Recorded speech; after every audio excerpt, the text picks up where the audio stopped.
Hey guys, today I'm going to talk to you guys about the smallest motorcycle we've ever built, a Kawasaki GPZ, which is a rare one, but believe it or not, we've restored a GPZ, or we're restoring a GPZ. And I'm going to give you a really cool update on our Ducati project, the Void Ducati that we've been working on for like 3 years. It's really coming together. Stay tuned.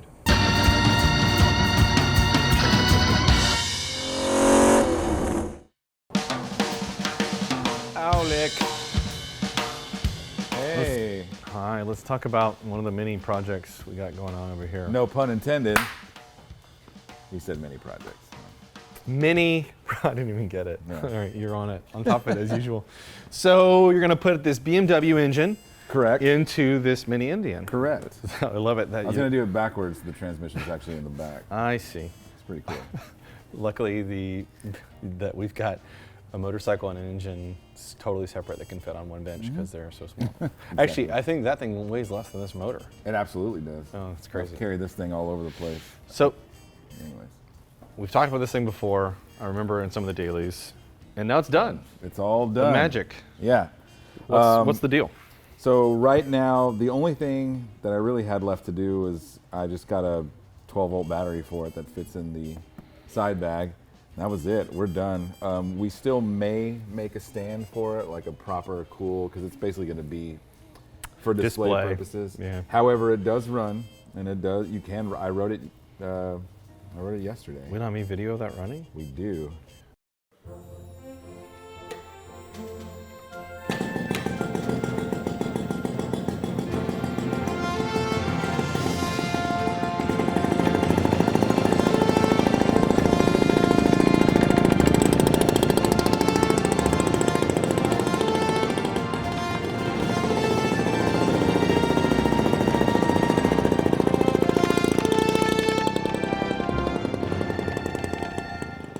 Anyways, but it's not gonna. He's not gonna ride it. I mean, it's just for, like I said, display purposes. But we always like to make things. So remind people, printable. this was built to look like his full-size Indian. Yeah, he's got a newer Indian, and we basically made a small replica of his giant Indian, his normal Indian. Even the tassels are life-size?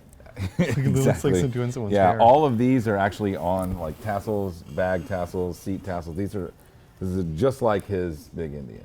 Wow. Big old white thing with brown tassels. Only this would fit in the pannier of Yeah. the pannier. Yeah, exactly. You can't throw a big battery in there. But like I said, it runs and rides. And my favorite thing about this whole thing is, like on the Indians, it's got this little Indian head. And Arbach actually made that. Check it out. Boom. Oh, Lights up man. as well. LED. And then we got a taillight back here, too. Yep. All And the then lights work. I noticed you guys made this Yep. little license plate bracket. Yeah. And then you made this license plate that says "How." Yeah. Is that a reference to Indians? I don't. So that was obviously. Oh, by the way, everybody, sorry, totally interrupting you. He's not Indian. No. There was an Instagram post. Oh yes, we posted something about me, sitting on this bike that I fucking built, and then somebody commented on how it was inappropriate that we put an It was Indian, inappropriate. Indian on an Indian, right? But I didn't really. So basically, no. I mean, I think we all have some sort of Native American in us, and that's I hope so. great. But I'm not. So it really wasn't a jab at anything. It was just, hey, this guy built this bike. He's sitting on it because it's tiny and it's hilarious. And you're proud of it. And I'm proud of it, and I just so happen to look Native American. You can come that's through. kinda cool. It's all right. Come on through, Ty. Come on through, Ty. We're actually working, yeah. Yeah. But anyway, so he wanted how. I didn't ask. Which is like how? Well, that's not how you spell it, though. How do So you spell it? I'm thinking it's like, how is it this small? Or like, how could it be?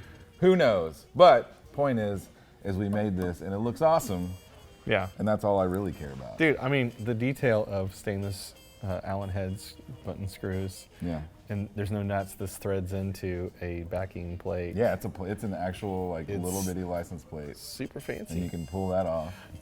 Put a different one on. And then you put LEDs in this? Mm-hmm. Okay. Yeah. So initially, the way this bike works is once the bike's running, the lights and all the stuff can work. But since Right. he's not going to run it, Yeah. and it's going to be for display, I thought it'd be cool for him to show it off. So you don't have to have the bike running to actually turn the lights on. So did you put a battery in this? There is a battery, and it's got a charger on it too. So, So you can just plug it in. like tender lead. So. But it'll probably run for many, many days with those LEDs on. Yeah, exactly. But yeah, it's all good, and it's cute, and I like it. I still can't believe you rode it. Like, it is so, so tiny. Yeah, it is. I mean, it doesn't go very fast with me on it. I went downhill and like. Yeah, it looks good, dude. I mean, it probably like it's built, the way you did it is much better than the factory ever made it. Yeah, there's a bunch of weird There's stuff no about way it. it was this good. Look at paint finish, it's just. Oh yeah, that's. Did we clear over? Mm-hmm. Yeah, it's got a pearl white paint job and it's cleared over these decals. It's incredible. It's really nice. Yeah, all the little came out brackets really well. for the panniers and all that. Polished the head and painted the cylinder and all the. Oh little, yeah, polished aluminum. Polished the intake and. New carburetor. No, I just media blasted it. It looks great. Put it all back It looks together. brand new. Cool, man. I'm I sure mean, that it's was a like. restoration, so you know they're supposed to look. They're supposed to look good. Unfortunately, what it would have cost if you were to have it in cash would probably way more than what would fit in these panniers because it was not cheap. No, I mean, maybe a misconception is that because it's.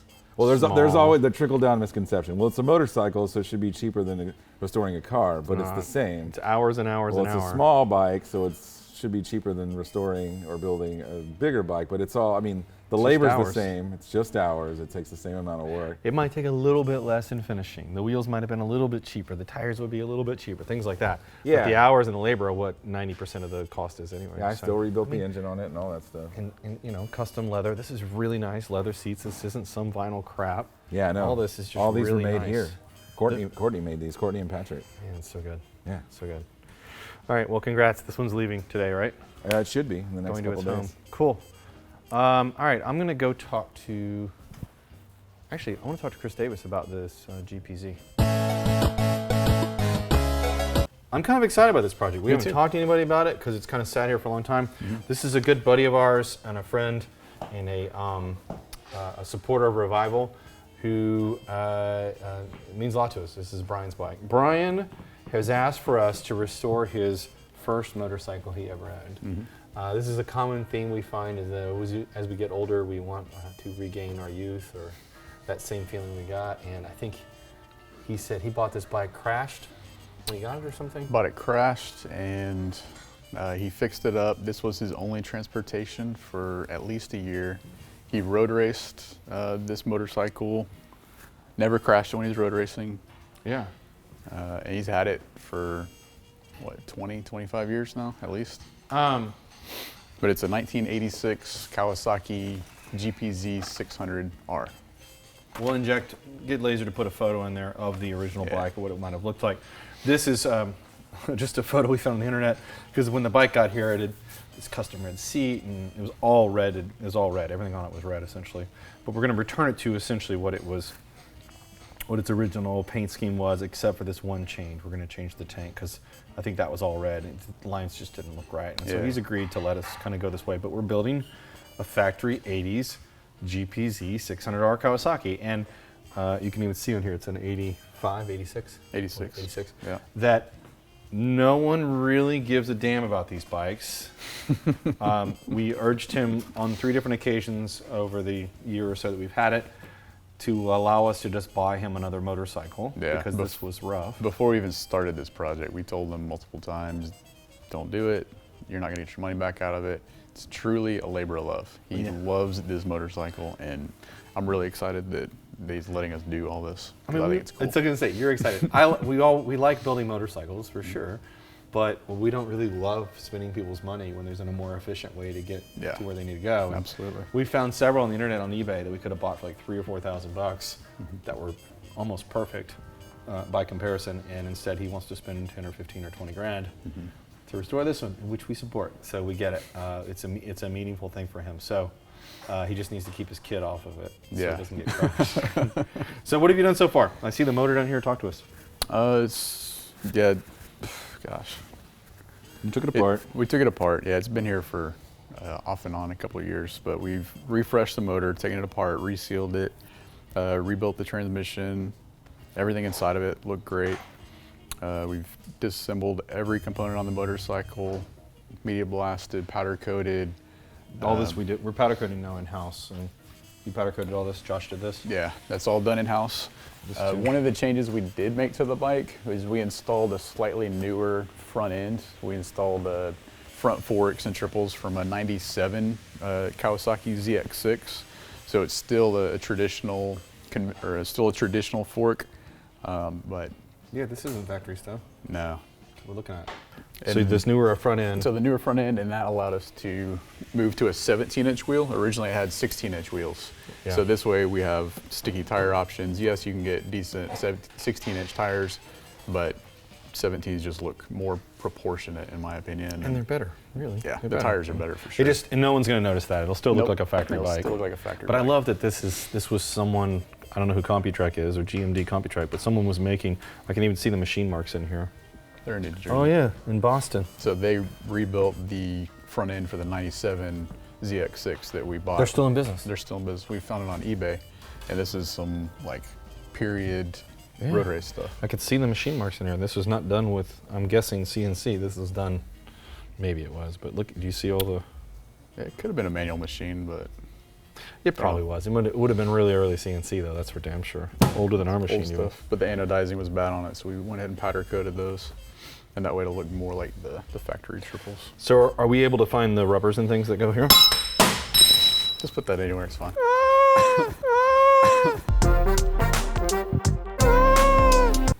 Are we able to... Yeah, I we didn't spent screw a up. lot of time looking up NOS parts, procuring all the little rubbers. rubber bits, and you can see some of it over here. Brandon. So these are all NOS Kawasaki seals and crush washers and O-rings, and New rotor.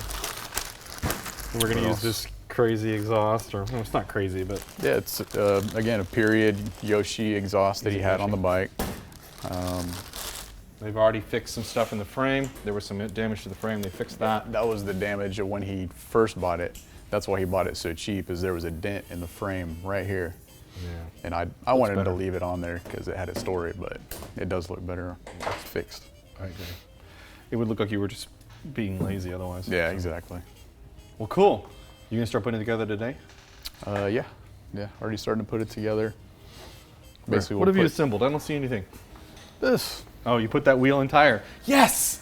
It starts with a tire. Well, Good. I started putting the forks together and then found that our fork tubes were bent, so Oh, got to get new fork tubes. bummer. Yeah, and I'm At least waiting they're on cheap. swing arm bearings. So Cool. All right, well, we'll come back and do another update. cool. Good luck, dude. I know this is kind of your realm. It is. I'm Sport bike. super stoked. We never get to do sport bikes. It's like pre-war and Bruff Superior British bike or a brand new, well, It's not by brand new. comparison, It's old now. 80s Kawasaki. Classic. Yeah, no, it's 40 years old. All right, I'll leave you alone. All right. Thanks, dude. Bye.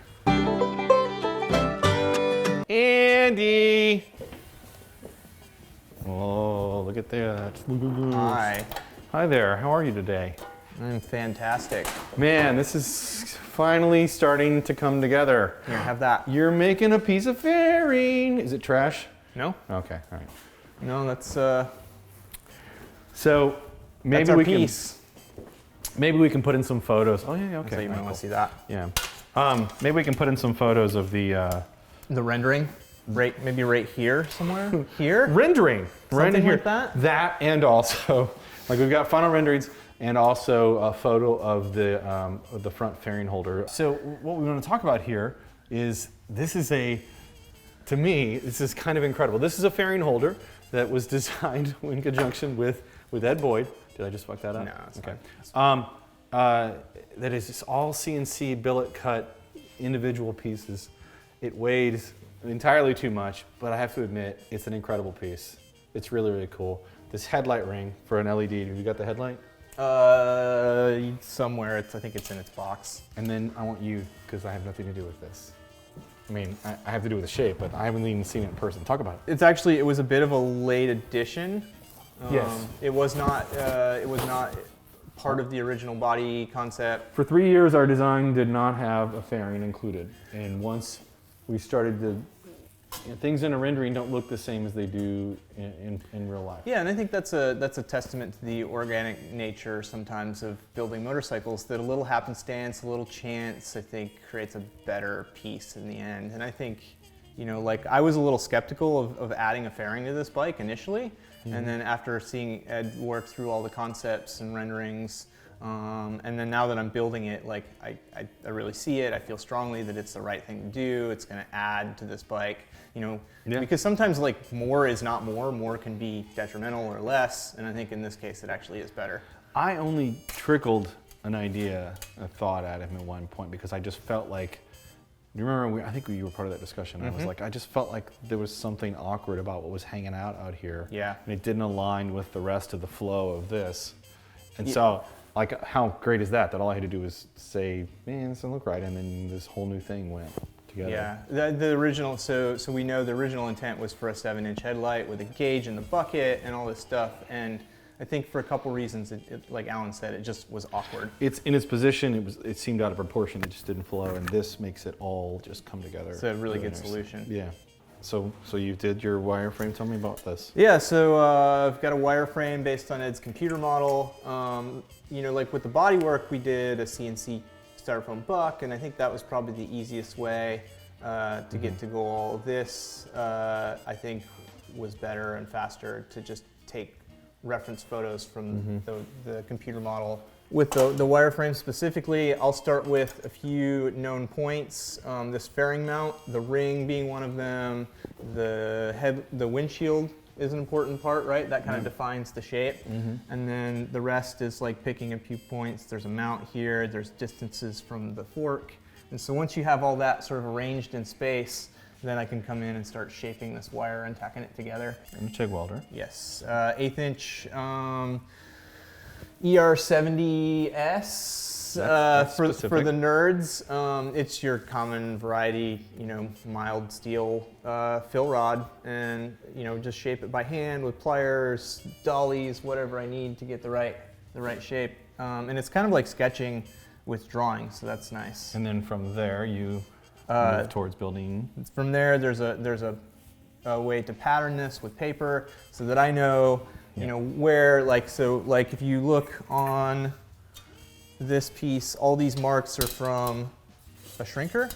And so I've gone in and shrunk all of this. But I know from making a paper pattern, when I make that paper pattern, because the paper doesn't stretch, I've got to fold it. And so I know the amount of folds, how much I've folded. That tells me all of the So what he's info. really saying in layman terms is that he takes what is this, this 3D shape, he lays a piece of paper, which is 2D, over this, but then it conforms with magnets, and then he cuts that form slightly large, because we know we were going to shrink and things are going to change a little bit, slightly outside the outline, essentially, of what this 2D, or what this 3D shape is, and then cuts it out on a flat piece of aluminum, like so. This is already started, and this is what it came from, but yeah, so this is the other side. And yeah, there's your pattern. There's my page. There's a good illustration. Just happen to have all this stuff right here. Wow, it's like you're really building this, not just doing it for the internet. So, and then he could take this and do the other side as a mirror side as well, but this is slightly larger than this shape, and then he starts to cut and shrink, shrink and stretch. So in other words, this is shrunk because it's coming inward, and then you'll stretch. Actually, there's not much stretching going on. There is some stretching, like bit, this through here. I've gone in with a bossing mallet and stretched that out a little bit. But if you pull in tight, Brandon, you can see I've got lines marked where this is actually a little bit smaller than my aluminum. And then once he gets the shape right, he can trim and cut if necessary, if it's working right. This is many years in the making for Andy to be able to get there without doing it 4 or 5 times, to make it symmetrical with the other side. It's a highly skilled piece of labor. It's really, I couldn't even come close to attempting to get there. I'm really impressed at how well it's turned out. Even this, we used to tease him and all the time and call him asymmetrical Andy, because he never shaped metal before, and everything would end up being asymmetrical. Honestly, no one ever noticed for the most part, because if you look at this side, you can't look at the other side at the same time, so it didn't really fucking matter, but we teased him constantly about it. In this point, I'm known for seeing the asymmetry. I don't find it anymore. You know it's there, but I can't see it anymore, which is fantastic. This stuff looks like a computer made it, even though it's just It's little old Andy. I like the analogy of learning to ride a motorcycle, right? Yeah. The first time you ride a motorcycle, it's scary. There's a lot of stuff going on. You don't know what to do with your hands, you know. And then as you get better at it, you start to learn what to do with your hands. Stuff gets a little easier, and you think about like going fast, being more efficient through corners, you know, hitting that apex. He's and literally, yeah, sorry, go ahead. It's like that. What I was gonna say is Andy's literally now listening to podcasts as he's shaping metal because he's got two sides of his brain that he can just naturally, with his muscle memory, know where he's headed and still listen to this podcast and stick his tongue out, which I love. You could put some film. Have you seen the footage of you? Drummer face. Did you even know you did that? Oh yeah, I'm very aware. Like Brandon films like some- after the fact, I'm not aware when I'm doing it is the problem. You're like, she's great. So he can stick his tongue out, chew gum. It's called flow state. by the Oh, way. he's in flow state. When Andy gets into flow state, it is definitely comical. I had no idea. Anyway, all right, I'm gonna leave you alone. I'm gonna leave you at flow state. Good luck. I want to see the end result of this. I love seeing the velocity stacks. I love seeing all of this come together. It looks really, really good. Almost done. Almost done. Okay, thanks, dude. Anything else you want to add? Go away, nerds. Go away, nerds. Sounds good. All right, so that's the end of the story. I've been taking some comments. I don't like watching these videos, but I've been reading some comments and understanding what you guys are after and what you want to see. We want to start doing more specific, like teaching videos on how to do what Andy does. I promise we're going to get there. It just takes a lot more devotion than you might think. In the meantime, if you like these videos, please give us a thumbs up. Please comment. Tell us what you like about them. Tell us what you don't like. Subscribe to these videos. We're not monetizing these videos. We're not doing these videos so we can get clicks and get paid. We're doing these videos because we think it's worth sharing at this point. We love the feedback. We love getting the encouragement from you guys. We will never monetize these videos. So we're not trying to be famous here. We're just trying to hit a market and hopefully inspire you guys to get your hands dirty and try stuff because we're just normal dudes making this up as we go. Anyway, thanks a bunch. Have a good one.